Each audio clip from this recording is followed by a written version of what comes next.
all of us cyclists love our gadgets, but some really serious cyclists use power meters.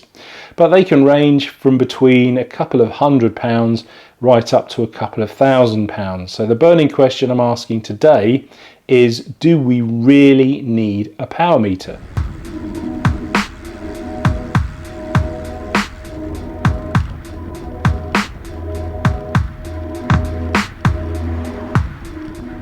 So what does a power meter do? Well, at the risk of grossly oversimplifying things, a power meter is simply a fancy strain gauge that measures the force that you're putting through the pedals. So once you have one installed on your bike, you would then go on and do something called an FTP test, or a functional threshold power test, which basically means you would ride your bike as hard and as fast as you could for 20 minutes or an hour to give you your actual FTP number. And from there you could go on and divide that number by your weight in kilos to get your power to weight ratio. And this will give you a good idea of how fast you will be up climbs and stuff.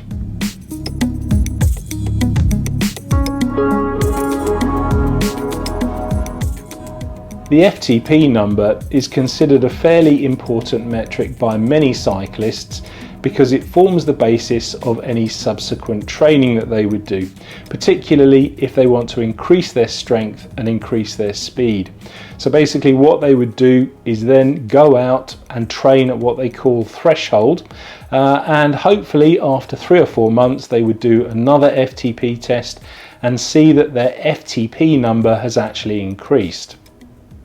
Now this is not the same as training to heart rate. Heart rate is actually a measurement of your fitness, and unfortunately there's no way of avoiding it, but under normal circumstances your maximum beats per minute will decrease by more or less 1 beat per minute every year that you age.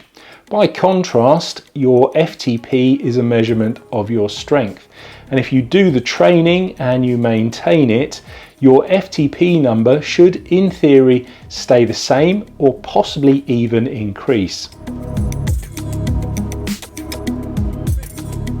So why would you want to use a power meter? Well, as I've just explained, a power meter is a great empirical way of structuring your training, particularly if you want to be faster and stronger on the bike.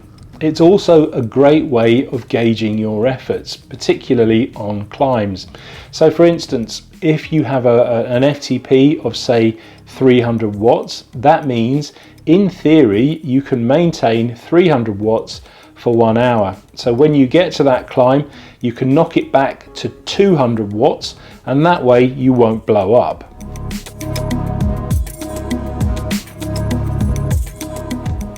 If you're not overly fussed about improving your strength and speed on the bike, but you'd rather just go out and enjoy your rides for what they are, then no, you probably don't need a power meter. But if you're interested in doing some more structured training, but you don't fancy the high price tag of a power meter, then there is an alternative. I've been testing out this Miles cycling computer from a company called Shanran. And if you know cycling computers, then I probably don't have to explain this in any great detail. It's going to measure the usual things, so metrics like speed, time, distance, heart rate, GPS, etc. And of course, you'll then be able to upload all of that to Strava. The thing that makes this cycling computer particularly interesting though is that it will measure power without an actual power sensor. Now I know that Strava will do a reasonably good job of estimating your power on any particular ride, but the problem there is that you have to come home, finish your ride and upload it to Strava before you can actually see it. With this Shanran Miles cycling computer, it uses a standard cadence sensor and a very clever little algorithm to give you a power meter reading actually on the fly as you're cycling. Of course, the big question now is how accurate is it? And to find out, let's go out and test it. Cue the music.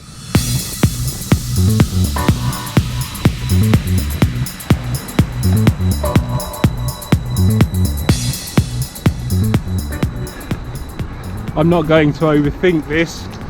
As you can see, I've got the Karoo and the miles on my Trek, and I'm going to compare the numbers. Basically, what I'll do, I'm just on a warm-up lap now, but when I get back to the start, I will do a climb up Edney's Lane. I'll push it reasonably hard, and I'll start both cycling computers together and then compare the numbers when I get to the top.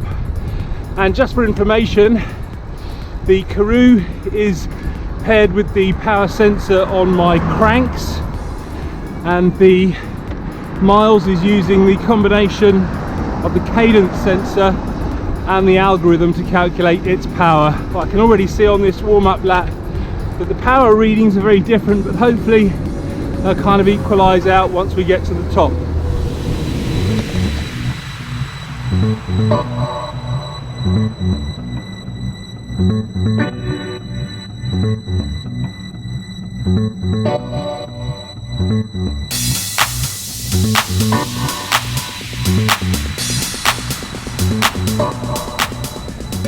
So here we are at the top of Edney's Lane, and obviously I couldn't film while I was riding up because that would have skewed the results, but the numbers are in, and basically the ride took me about 17 minutes. On the Karoo, my average power was 239 watts, and on the miles it was 247 watts. So there's obviously a bit of a discrepancy there, but I'm not going to be able to do any closer analysis on it than that until I get home and put the two rides on Strava and do a side-by-side comparison.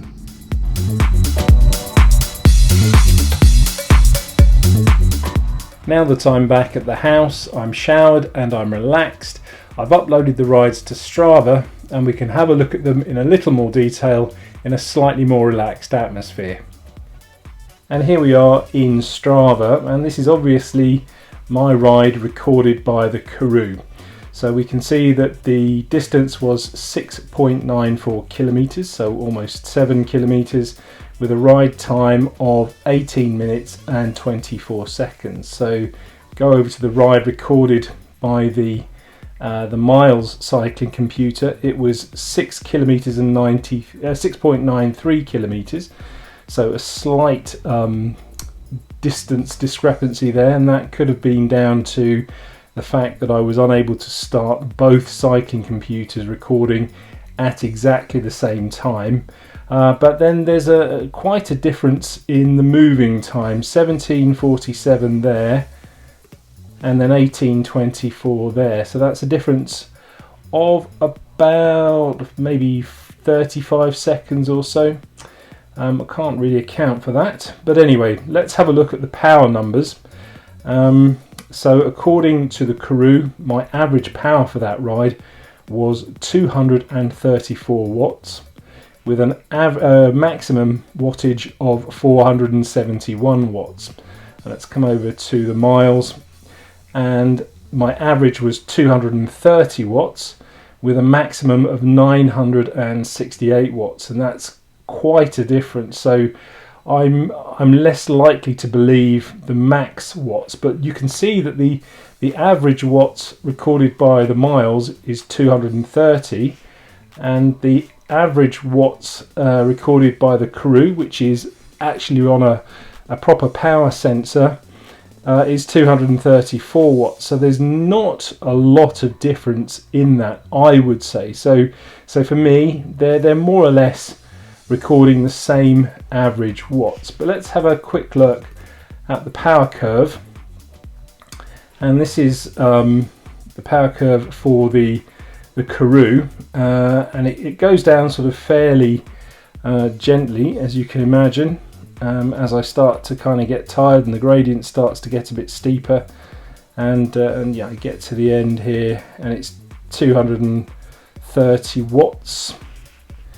And let's come over and have a look at the power curve recorded by the miles, and you can see it's very different. I start off with like 1,000 watts, and that could be because it's at the start there, that could possibly be due to the miles just kind of settling in and just trying to work out a base power, but then it quickly kind of settles down and starts going down very gently again. And yeah, by the end of the ride, it's back here with 229 watts, which is more or less what it was saying for the Karoo. For me, the long and the short of that test was that the power calculated by the miles cycling computer was more or less exactly the same as the power actually measured by the sensors and the Karoo.